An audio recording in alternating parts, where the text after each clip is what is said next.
So I recently had this debate with Super Mario Player, who is a Marxist, and he touches upon the argument to do with socialism. He starts off by saying the flaw in this argument is that it is limited to centralist socialism, basically the system used in the USSR, China, North Korea and co.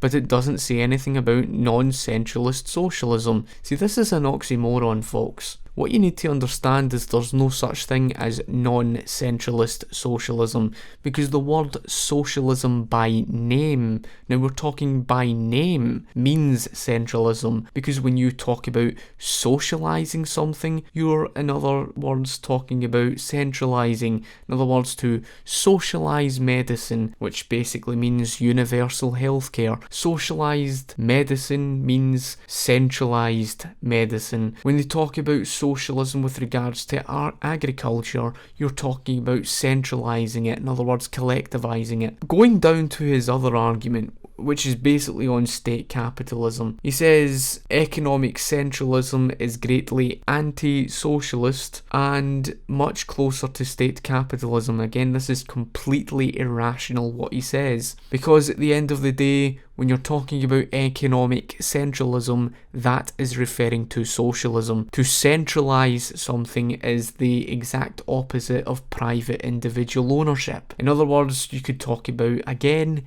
agriculture.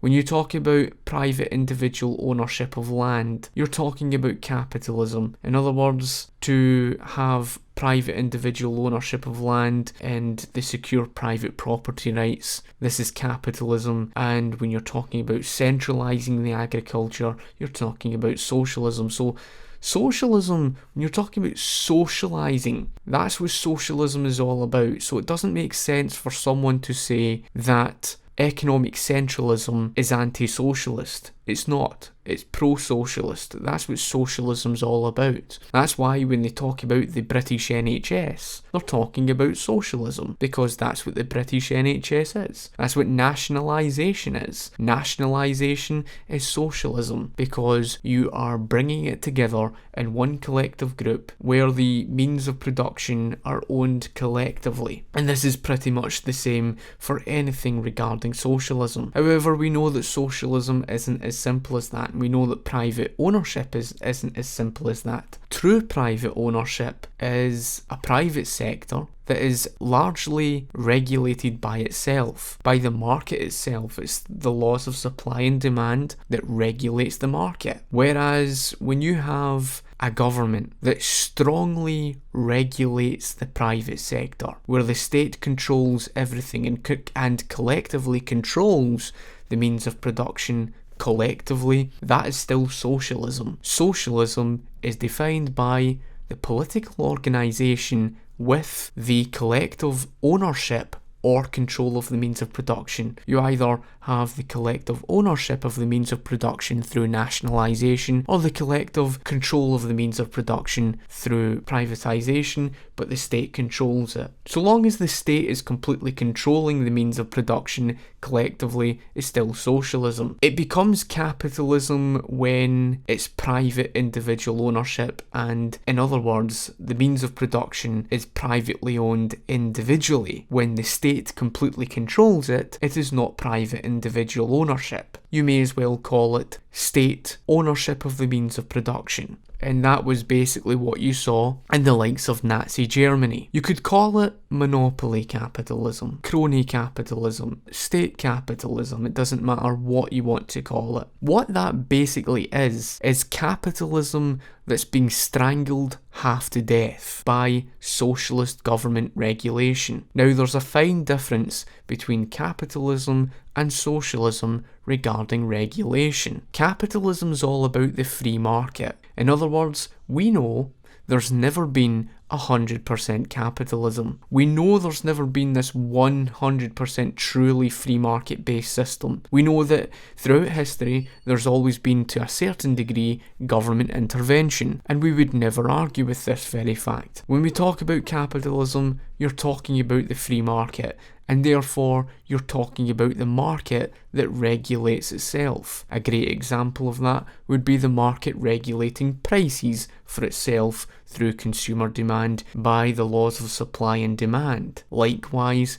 Again, when you're talking about capitalism, you could talk about interest rates that would be set by the market itself, or you could talk about the ratio of money being determined by the market itself. That's what capitalism's all about. There is nothing free market about corporatism. And this is the difference. When you talk about government regulation, in other words, regulation to control the market, because this is what socialism's all about. It's all about economic control over the market. Socialism is all about government regulations. When you talk about quantity and quality controls and price controls, or whether it's down to interest rates being set by a central bank, or even controlling and manipulating the ratio of money, all of that is socialist price controls. What state capitalism is, it's basically a mixed economy. Because socialism cannot reach, and like I said, there's a difference between what you have theoretically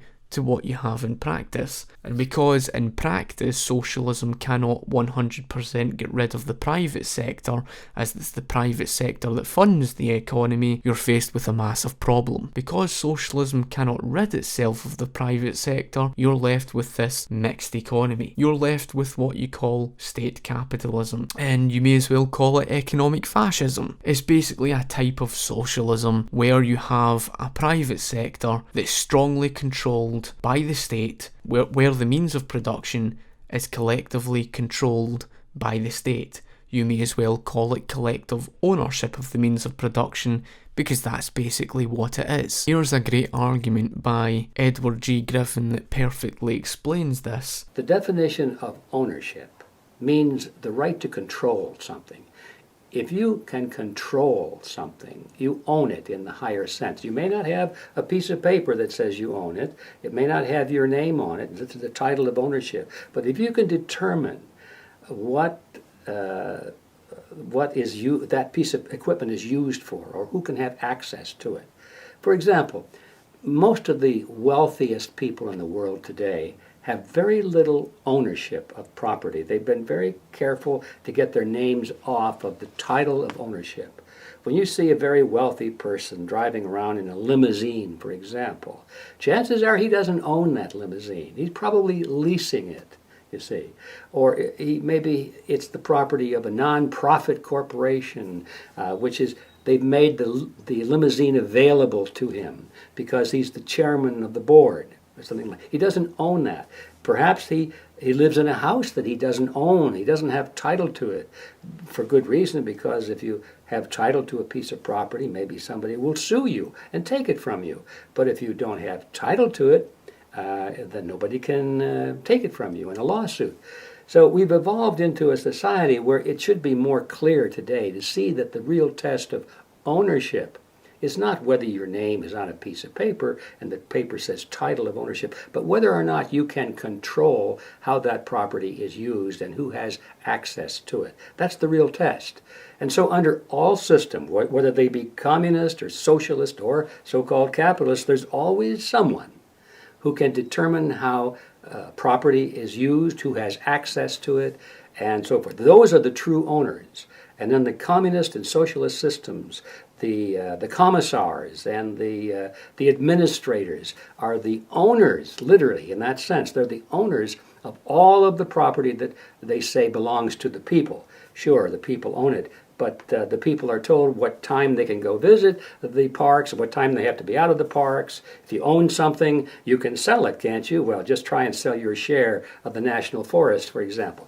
It's nonsense. It's propaganda to try and convince people that there is such a thing as people's property. It's just part of the word game to get them to go along with a system in which the people have no ownership of anything. They'll be lucky if they own their socks and can determine which socks they put on in the morning. So really the reason why his argument is so deeply flawed is simply because for two main reasons. One, there's no such thing as a decentralized socialism. That's an oxymoron, as the name socialism means centralism. Secondly, you cannot place theory above practice. Therefore, this idea of communism, even if you get rid of the state in this theoretical world of communism, and you got rid of private individual ownership, you require an overseer to ensure that individuals are not going to go and seek their own self-interest, and therefore you require a central authority to oversee, to govern, to ensure that private individual ownership is never going to return again. So this is deeply flawed. And lastly,